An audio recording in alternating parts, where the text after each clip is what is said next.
Mga kababayan, kumusta po kayong lahat sa man sulok ng mundo? Magandang araw po sa inyong lahat.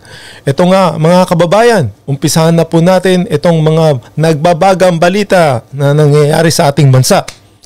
Tamba, Saldico at Stella Kimbo pinapasuspindi daw po dahil sa Vicecam report na hindi pa rin may pailiwanag ng mga tolongges dahil maraming palusot. Dapat umaksyon na po dito ang Korte Suprema. At ito ang unahin at tugunan dahil po uubusin nila ang pera ng taong bayan. Yan po. Bago po natin panoorin ang buong video mga kababayan, mag-subscribe po muna tayo sa ating YouTube channel para sa ating news update sa mga nangyayari sa ating bansa. So, panoorin na po natin to mga kababayan. Naghain na ng motion for preventive suspension sa Office of the Ombudsman ang kampo ni Davao del Norte 1st District Representative Pantaleon Alvarez. Laban nito kina House Speaker Martin Romualdez, House Majority Leader Manix Dalipe, dating House Appropriations Chairperson, ako Bicol Party List Representative Zaldico at Acting House Appropriations Chairperson, Marikina City Representative Stella Kimbo. Kasunod ito na reklamong falsification of legislative documents at paglabag sa Anti-Graft and Corrupt Practices Act na inihain ng mga kilalang kaalyado ng mga Duterte kaugnay ng mga alegasyong anomalya sa 2025 national budget. So ayan po mga kababayan, di ba? Nakita niyo naman po na puro blanco itong Vicecam report nila. So hindi pa nila mapaliwanag kung ano nga nangyari dito, kung bakit ito ay mga blanco. At syempre dapat ito ang talagang unang asikasuhin ng Korte Suprema at hindi itong impeachment complaint laban kay BP Sara. Di ba kasi ito, pera ng taong bayan to. Dahil merong itong 241 billion po yan na insertion sa Vicecam report na po yan. Ito po ay nakita nila at sinampa po nila Congressman Representative Pantaleon Alvarez at sila Attorney Topacio at ito nga si Attorney Jimmy Bondok. So dapat ito ipaliwanag nila at dapat ito masuspindi muna, di ba ho? Itong mga to, dahil nga itong mga to ay talagang kaduda-duda. Di ba ho kayo nagdududa sa mga ginagawa nila? Di ba ho? At kung bakit merong mga ganitong blanco. At ito lang ho ang unang-unang nangyari sa Philippine history na may mga blankong itong sa budget na ginawa nila.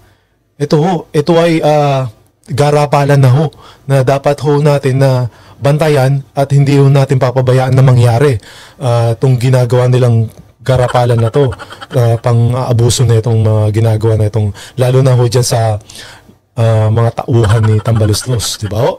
So ito nga, dapat unahin ho muna nito ng Korte Suprema na tugunan at paliwanagin itong mga taong tulonggis na to na ipaliwanag nila kung bakit nagkaganon at dapat sila ho ay maparusahan. So tuloy na po natin. Ito naman po yung panawagan ni Attorney Panelo sa Korte Suprema na tugunan na nga ito. Muling nanawagan si dating Chief Presidential Legal Counsel Attorney Salvador Panelo sa Korte Suprema na dapat madinig na ang issue tungkol sa 2025 national budget. Ito ay para matuldukan na raw ang questionabling pag-fill-in sa blank items sa isinagawang bicameral conference committee.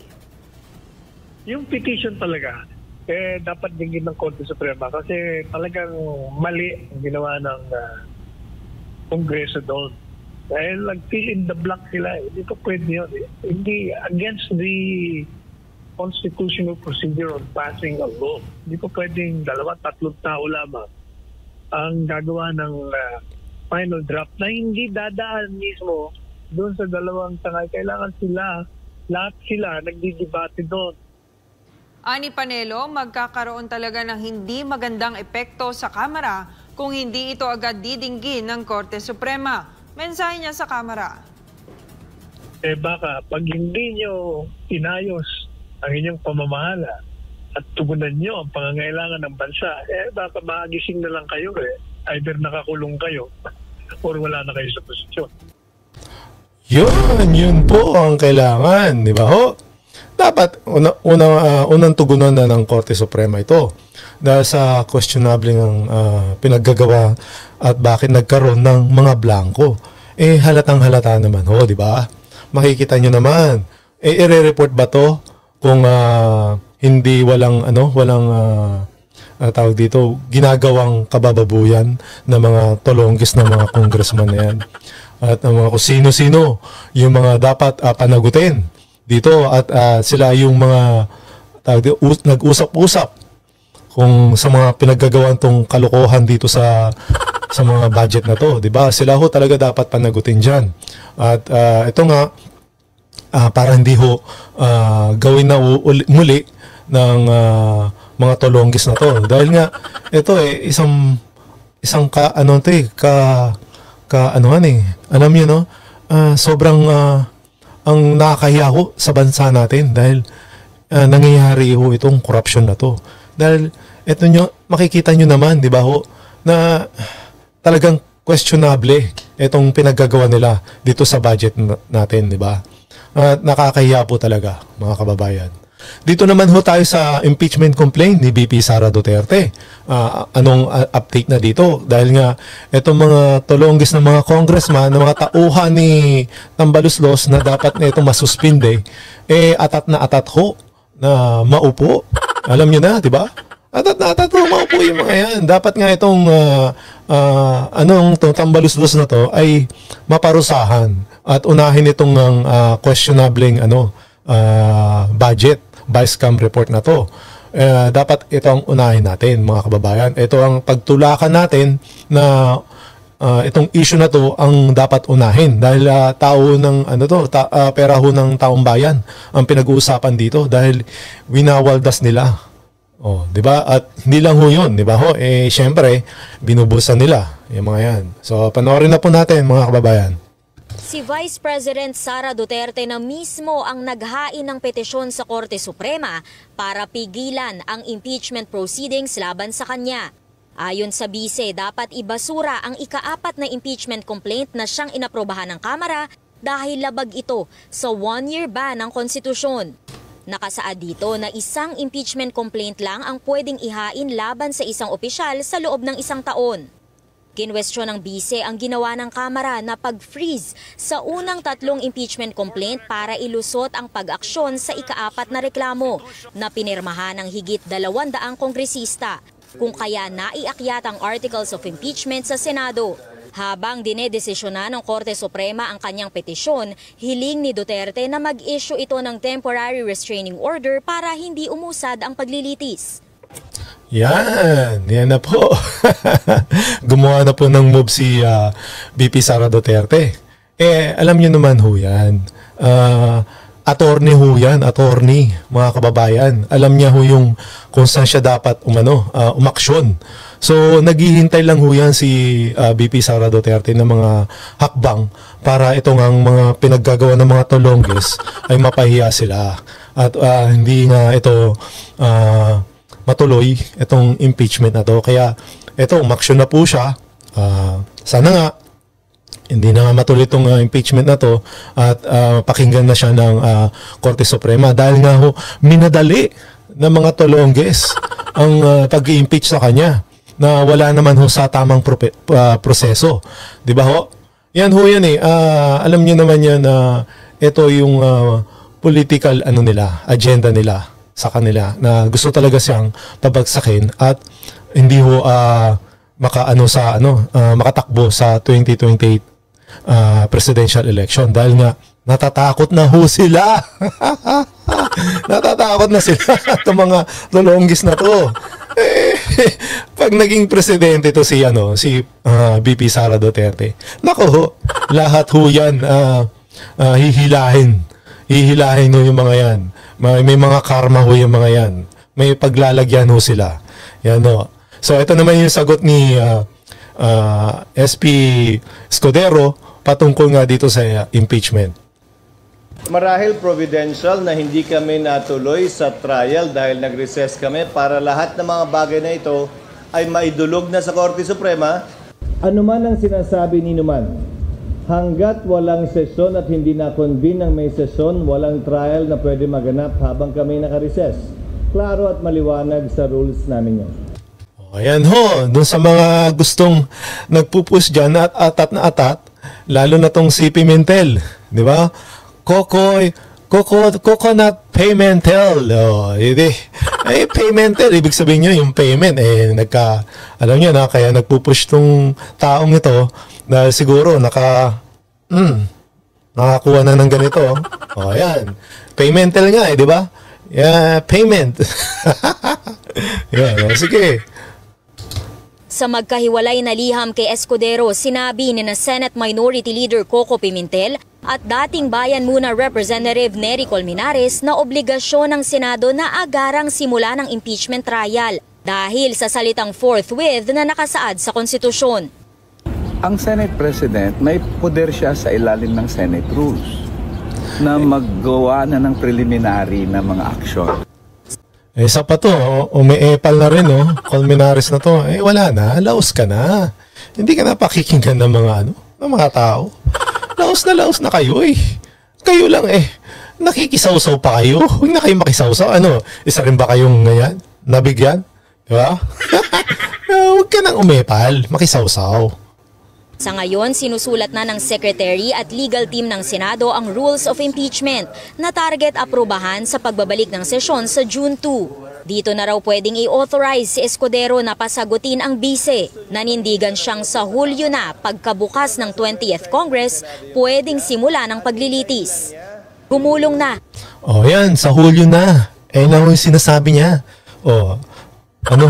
Di pahiya ho kayo. Sa mga nagsusulong dyan na umpisa na atat, yung mga tolongge, syempre, pahiya na yung mga yan, Di ba? Ano magagawa nyo? Sino ba masusunod? Di ba? Nasa Senado ba kayo? Yun nga, pinatagal yun ng 2 buwan dyan sa Kamara. Hindi nyo ginawa ng paraan para mapabilis. Ngayon, pinapamadali nyo ang Senado para umaksyon dito. Ano kayo? Di ba? Ayan na pala nyo kay sa Senado, kay Chis Escudero. Ayan. Ang preparasyon ng Senado para sa impeachment trial. Ipinakita pa ni Escudero sa media ang witness stand at mga mesang babarnisan. Ito rin daw ang ginamit noong 2012 sa impeachment trial ni dating Chief Justice Renato Corona. In-inspection kung kinain na nga ba ng ANAY yung mga dating ginamit na lamesa at witness stand, nilocate, nilagay sa kanya-kanya mga lugar, at nang makita kung ano pa yung mga kailangan gawin at paghandaan. Dahil naisampa na ang impeachment, may katiyakan na magkakaroon ng impeachment trial at kailangan itong paghandaan ng Senado. Sa tansya niya, nasa 1 milyong piso ang magagastos ng Senado para... Grabe ho! Gagastos pa ho sila dahil dito sa impeachment na to. 1 milyon? Siguro hindi lang 1 milyon yan. Siguro abot din na ng 10 milyon yan. Hindi natin alam. Kasi nga, gagastos ka nga dito. Sobra. Ano ho yan? Pera ho ng taong bayan yan, yung gagastusin nila para lang dyan sa impeachment na yan. So, nagsasayang ho sila ng pera natin, mga kababayan. Dahil dito lang sa impeachment ni BP Sara Duterte. Yan. Kayo na ho humusga dito, mga kababayan. Papayag ba ho ba tayo na mawala lang yung mawaldas lang tong pera ng taong bayan dahil dito lang sa mga talonggis na to na pinagkakaabalaan nila. Pagkaabalaan nila, gumawa sila ng batas na makakatulong sa taong bayan. Yan ang gawin nila. Hindi yung para sa bansa natin. Hindi yung mga panggugulo nila, paninira nila. At ito, gusto nilang talagang gumawa ng kalokohan dahil sa mga pinaggagawa nila na nalaman natin itong mga kabalastugan ng mga ginagawa ng mga talonggis na to. Kasi yun pinagtatakpan nila kung ano yung mga pinaggagawa nila, mga kababayan. Yun ang issue. Ang issue dyan, unahin natin itong budget na Vice Cam na report na to. Ito ang dapat unahin. Ito ang dapat unang sagutin nila. Para sa logistics, kabilang na ang robe ng mga senador na tatayong hukom na aabot sa 8,000 pesos kada piraso. O, tignan mo yan. 8,000 pesos. Ilang hukom yan. Hindi lang 8,000 pesos yan, mga kababayan. Para lang doon sa paggagastos ng robe nila. Tignan nyo. So, nagwawaldaso sila ng pera at nag-aaksayaw sila ng panahon para dito. Kaya pagpapa-impeach kay VP Sara Duterte. So mga kababayan, tignan nyo mga pinaggagawa na itong mga tolonggis na to. Diba? Instead na makatulong sila, maging maayos yung bansa natin, gumawa sila ng batas na makakatulong sa atin, gumawa sila ng trabaho, maging maayos ang bansa natin, yung ekonomiya natin, yun ang dapat nilang gawin. Diba? Ito, gumawa silang trabaho para sa mga mamayan, Pilipino. Hindi itong akap-akap na pang-ayuda. Ito yung mga pantakip, butas nila sa mga kalokohan nila dito sa sa budget na to. Yan ho dapat unahing issue at hindi itong impeachment ni VP Sara Duterte. So mga kababayan, ano pong masasabi nyo dito sa ating balita ngayon? Mag-comment lang po at mag-like and share at syempre po mag-subscribe sa ating YouTube channel para sa mga bagong balita sa ating bansa. Maraming salamat po.